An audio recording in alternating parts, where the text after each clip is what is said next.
Hi students, I'm Mujeer. You are watching my channel Mujeer's chemistry. ఈరోజు నేను మీ ముందు ఒక మంచి కాన్సెప్ట్తో వచ్చాను.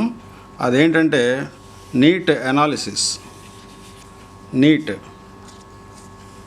ఎగ్జామ్ సంబంధించి అనాలిసిస్ చూసినట్లయితే ఏ చాప్టర్కి ఎంత వెయిటేజ్ ఉంది, ఏ చాప్టర్లో ఏ కాన్సెప్ట్ నుండి ఎంత వెయిటేజ్ ఉంది, ఏ కాన్సెప్ట్స్ నుంచి ఎక్కువగా బిట్స్ వస్తున్నాయి అనేది స్టడీ చేసి ఆ ప్రకారంగా మనం కెమిస్ట్రీ నేర్చుకున్నట్లయితే ఈజీగా మీరు మంచి స్కోర్ చేయగలుగుతారు. 180 మార్క్స్కి గాను near about at least 150 marks plus score చేయగలగటానికి అవకాశం ఉంటుంది. అందులో భాగంగా ఒక్కొక్క చాప్టర్ అనాలిసిస్ చేద్దాం. అందులో first chapter some basic concepts of chemistry అనేటటువంటి చాప్టర్లో ఏ కాన్సెప్ట్స్ నుంచి ఎక్కువగా బిట్లు అడిగారు, దేనికి వెయిటేజ్ ఎక్కువ ఉంది అనేది చూద్దాం. గత 30 ఇయర్స్గా చూసినట్లయితే ఈ కాన్సెప్ట్స్ ఆఫ్ కెమిస్ట్రీ అనే చాప్టర్ నుంచి మోల్ కాన్సెప్ట్ అనేటటువంటి టాపిక్ నుండి 18 క్వశ్చన్స్ అడిగి ఉన్నారు. స్టాయికోమెట్రిక్ క్యాలిక్యులేషన్స్ నుంచి 15 క్వశ్చన్స్, కాన్సన్ట్రేషన్స్ అంటే molarity, normality, molality, mole fraction నుంచి 5 క్వశ్చన్స్, అలాగే atomic weights and molecular weights నుంచి 3 క్వశ్చన్స్, ఆక్సిడేషన్ నెంబర్స్ నుంచి 1 క్వశ్చన్, అలాగే సిగ్నిఫికెంట్ ఫిగర్స్ నుంచి 1 క్వశ్చన్ అడగడం జరిగింది.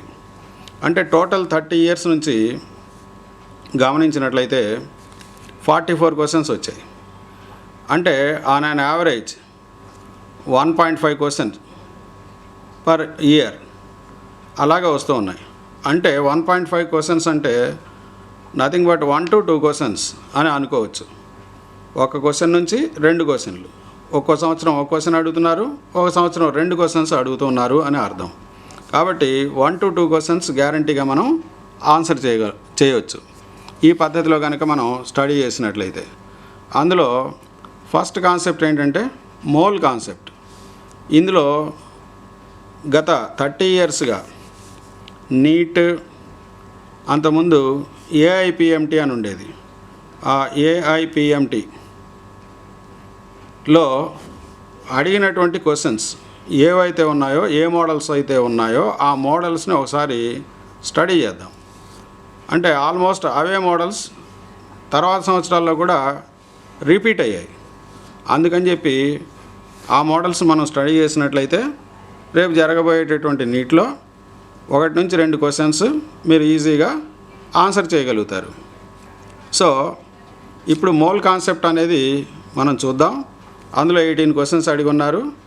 అందులో ఫస్ట్ క్వశ్చన్ చూద్దాం. మీకు ఈజీగా ఉండటం కోసం, టైం సేవ్ అవ్వడం కోసం నేను ముందుగానే క్వశ్చన్స్ తయారు చేసి ఉంచాను. ఆ క్వశ్చన్స్ ఈజీ వేలో ఎలా సాల్వ్ చేయాలి అనేది మీకు నేను నేర్పిస్తాను. First question, suppose the elements X and Y combine to form 2 compounds XY2 and X3Y2 when 0.1 mole of XY2 weighs 10 grams and 0.05 moles of X3Y2 weighs 9 grams. The atomic weight of X and Y are. ఇది question అడిగినటువంటిది. ఏం లేదు, ఈ క్వశ్చన్లో అడిగినటువంటిది ఏంటంటే 2 elements ఉన్నాయంట, X, why. ఈ 2 కలిసి 2 different ఫార్ములాస్తో 2 కాంపౌండ్స్ని form చేశాయి. XY2 అనే ఒక కాంపౌండ్, X3Y2 అనే ఇంకో కాంపౌండ్. అయితే XY2 అనేది 0.1 మోల్ తీసుకుంటే అది 10 గ్రామ్స్ ఉందంట.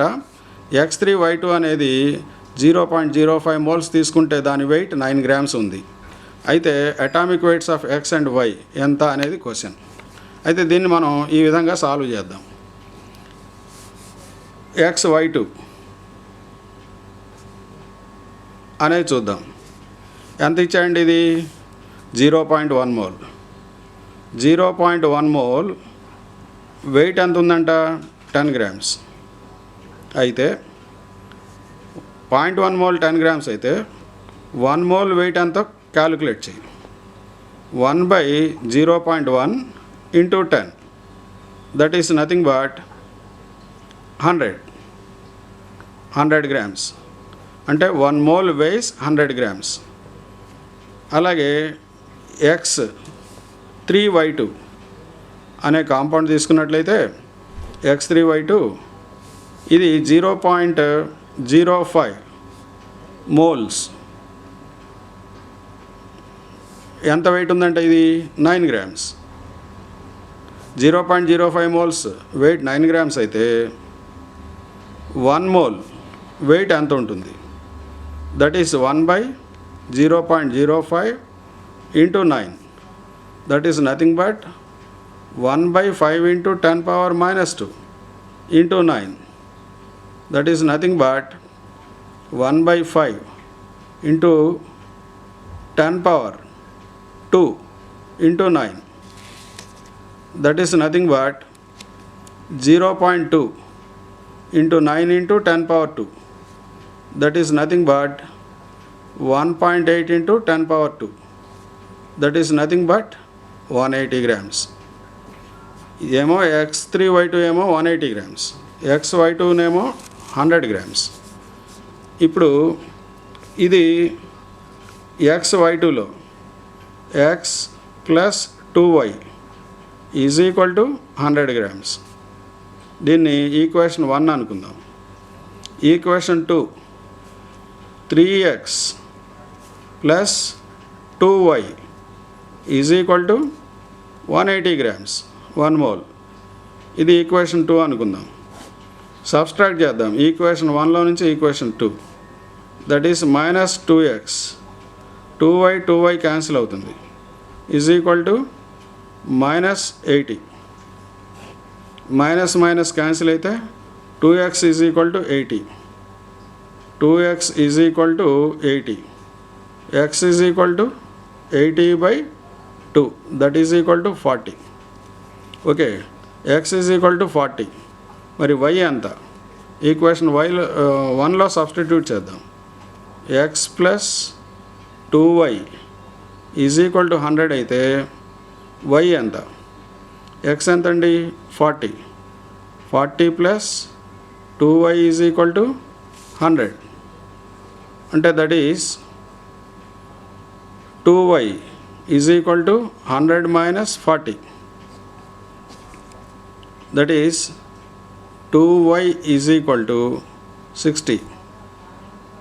y is equal to 60/2, that is equal to 30. So x ఎంత వచ్చింది మనకి? 40. y వచ్చేసి 30. x 40, y 30. x 40, y 30.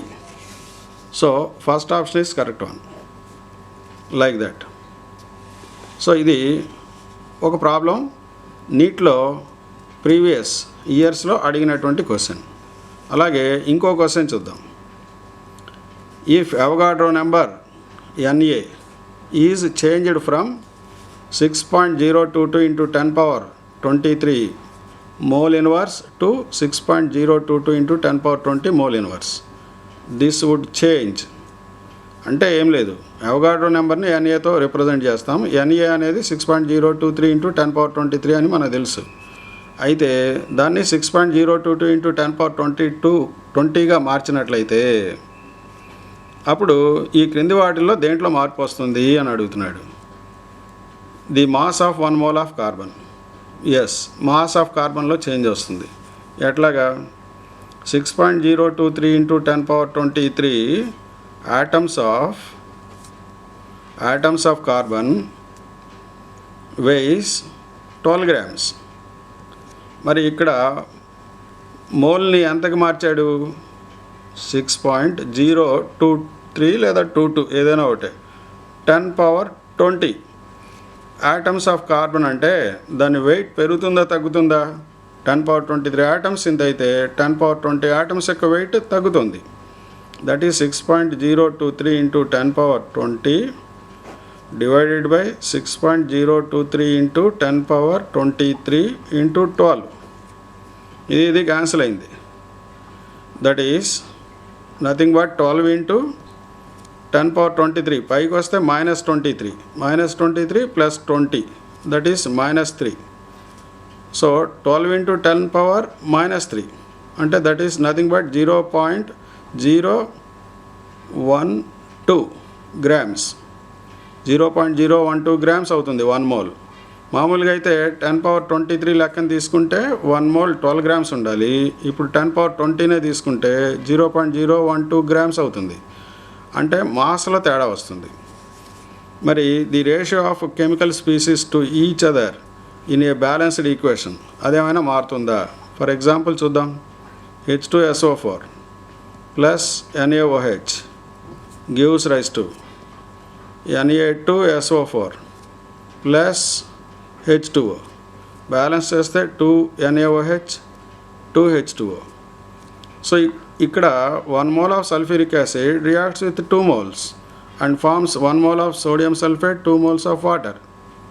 ఇది కెమికల్ స్పీసీస్ వ్యాలెన్సీస్ని బట్టి రియాక్ట్ అవుతాయి. కాబట్టి ఎప్పుడు మోల్ రేషియో ఇలాగే ఉంటుంది. కాకపోతే వెయిట్ తగ్గుతుంది. దీని మాలిక్యులర్ వెయిట్, దీని మాలిక్యులర్ వెయిట్, దీనిది మాలిక్యులర్ వెయిట్ తగ్గుతుంది తప్ప ఈ విధంగా తీసుకున్నట్లయితే.